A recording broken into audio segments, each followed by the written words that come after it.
வணக்கம் நண்பர்களே. இன்னைக்கு நம்ம சாயோட என்னுடைய அனுபவத்தில் நடந்த ஒரு கதையை தான் பார்க்க போகிறோம். சாய் நம்ம பார்க்கணும், அதாவது அவரை எங்கேயாவது நமக்கு தரிசனம் தரணும் அப்படின்னு சொல்லி நம்ம மனசுக்குள்ளே நினச்சிட்டோம்னா ஆட்டோமேட்டிக்காக அது எங்கேயாவது எப்படினாலும் நடந்துருங்க. அதாவது ஒரு இதுக்கு ஒரு கதை நான் சொல்ல போகிறேன். இது என்னுடைய வாழ்க்கையில் நடந்த ஒரு கதை தான். நானும் என்னுடைய நண்பரும் பார்த்திங்கன்னா மலேசியா சென்றிருந்தோம். அப்போ நாங்கள் ஒரு 2 நாள் பயணமாக சென்றிருந்தோம். அப்போ பார்த்திங்கன்னா எங்களுக்குள்ள ஒரு ஒரு எண்ணம் இருந்தது. இந்த பத்துமலை முருகன் அவரை போய் பார்க்கணும். பார்த்துட்டு அங்கே உள்ள டூரிஸ்ட் ஸ்பாட் பார்த்துட்டு அதுக்கப்புறம் பார்த்திங்கன்னா நம்ம சாய்பாபாவை பார்க்கணும் அப்படிங்கிறது தான் எண்ணம். ஆனால் சாய்பாபா கோயில் எங்கே இருக்குன்னு எங்கள் 2 பேருக்குமே தெரியாது. சரி, முதல்ல நம்ம சிங்கப்பூர்லேருந்து மலேசியா போவோம் அப்படின்னு சொல்லிட்டு சிங்கப்பூர்லேருந்து மலேசியா போகிறோம். முதல்ல போய் பார்க்க போகிறோம். யார்? நம்ம பத்துமலை முருகனை பார்க்க போகிறோம்.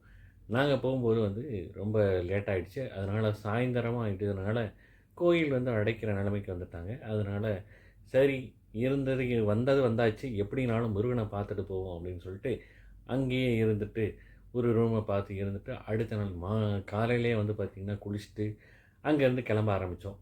இங்கே நேராக முருகன் கோயிலுக்கு போய் முருகனை போய் தரிசித்து அதுலேயே ஒரு அரை நாள் முடிஞ்சு போச்சு.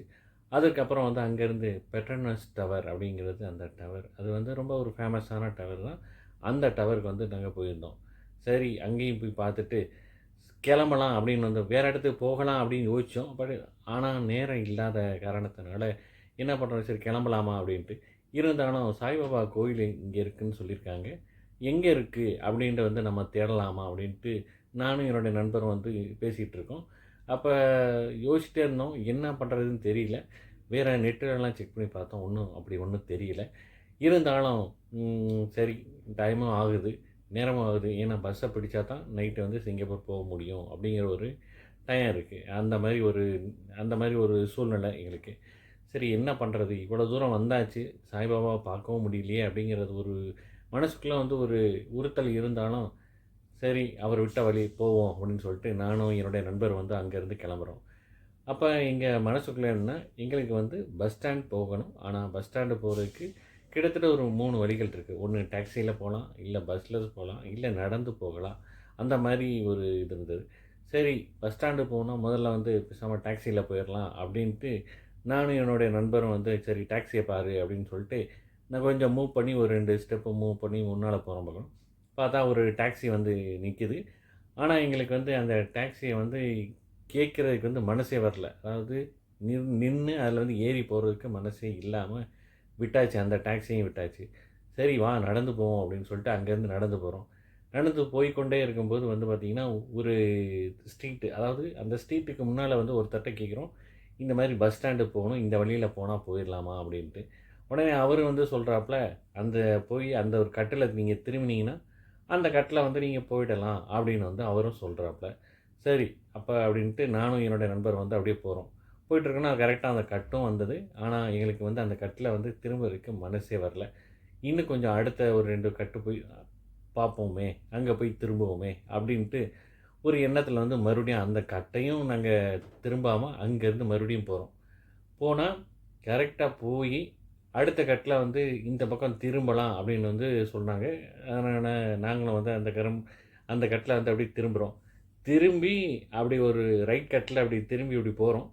ஏதாச்சும் என்ன பண்ணோம்னா ஜஸ்ட் அப்படியே லெஃப்டில் பார்த்தோம். என்னென்னா ஏதோ ஒரு சத்தம் கேட்குது, அங்கிட்ட ஏதோ ஒரு பஸ்ஸோ ஏதோ வர்ற மாதிரி தெரிஞ்சதுனால அப்படியே திரும்பி பார்க்குறோம். கரெக்டாக அந்த எந்த இடத்துல நாங்கள் திரும்பினமோ அந்த ஒரு ஜங்ஷனில் பார்த்திங்கன்னா ஒரு சாய்பாபாவுக்கான ஒரு சின்ன டெம்பிள் வச்சுருக்காங்க. அந்த அங்கெல்லாம் பார்த்திங்கன்னா பெரிய கோயிலாக இருக்காது. அது ஒரு சின்ன கடை மாதிரி இருக்கும். அந்த கடைக்குள்ளே சாய்பாபா ஒரு ஃபோட்டோ அவங்க மாதிரி வச்சு சாய்பாபா கும்பிடுவாங்க. ஸோ அந்த மாதிரி ஒரு இடத்த பார்த்தோன்னே எங்களுக்கே ஒரு ஆச்சரியம். ஏன்னா நாங்கள் மனசுக்குள்ளே நினச்சோம், எப்படியாவது அவர் பார்க்கணும், ஆனால் எங்களால் பார்க்க முடியலையேன்ட்டு ஒரு வருத்தம் இருந்தது. ஆனால் அந்த வருத்தத்தை தாண்டி அதை நாங்கள் போயிட்டுருக்கோம். பட் கரெக்டாக பார்த்திங்கன்னா அவர் பார்க்கணுன்னு நாங்கள் முடிவு பண்ணதுனால எங்கே போய் எங்களுக்கு தரிசனம் காட்டியிருக்காரு அப்படின்னு உங்களுக்கே தெரியும். முதல்லயே வந்து நாங்கள் பஸ்ஸில் போய்க்கலாம், பஸ்ஸையும் விட்டுட்டோம். நாங்கள் பஸ்ஸு வேணான்ட்டோம். டாக்ஸியில் போகலான்னா டாக்ஸியும் விட்டாச்சு. அதுக்கடுத்து கட்டில் திரும்பியிருக்கலாம், அப்படியும் வேணாம், அடுத்த கட்டு போவோம் அப்படின்னு சொல்லிட்டு அடுத்த கட்டையும் திரும்பியாச்சு. ஏதோ ஒரு ரீசனில் டக்குன்னு நாங்கள் லெஃப்ட்டில் திரும்பும்போது தான் அந்த கோயிலை வந்து எங்கள் கண்ணுக்கு தென்படுது. நானும் என் ஃப்ரெண்டும் வந்து ஒரு நிமிஷம் வந்து ஒரு மாதிரி ஆடிட்டோம். சரின்ட்டு அப்படியே அங்கே போயிட்டு சாய்பாபாவை பார்த்துட்டு, ஓகே உங்களுடைய ஆசீர்வாதம் எங்களுக்கு இருக்குது அப்படின்னு சொல்லிட்டு நாங்கள் மனசுக்குள்ளேயே வந்து சாய்பாபா வந்து ஒரு ஒரு நம்பிக்கையாக வந்து ஏற்றுக்கிட்டு அங்கேருந்து வந்து நாங்கள் மறுபடியும் கிளம்பி பஸ் ஸ்டாண்டு போயிட்டு அங்கேருந்து சிங்கப்பூர் பஸ்ஸை பிடிச்சி மறுபடியும் சிங்கப்பூர் நல்லபடியாக போய் சேர்ந்தோம். இந்த மாதிரி தாங்க. இது வந்து நம்ம மனசுக்குள்ளே வந்து நம்ம சாய்பாபாவை வந்து நம்ம நினச்சிட்டோம், நம்ம அவரை பார்க்கணும்னு நினச்சிட்டோம்னா, அவர் எப்படினாலும் எங்கே இருந்தாலும் ஒரு தரிசனம் வந்து கொடுத்துருவாங்க.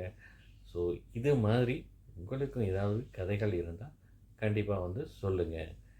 நன்றி. ஓம் சாய் நமக, ஸ்ரீ சாய் நமக, ஜெய ஜெய சாய் நமக, சத்குரு சாய் நமக. நன்றி.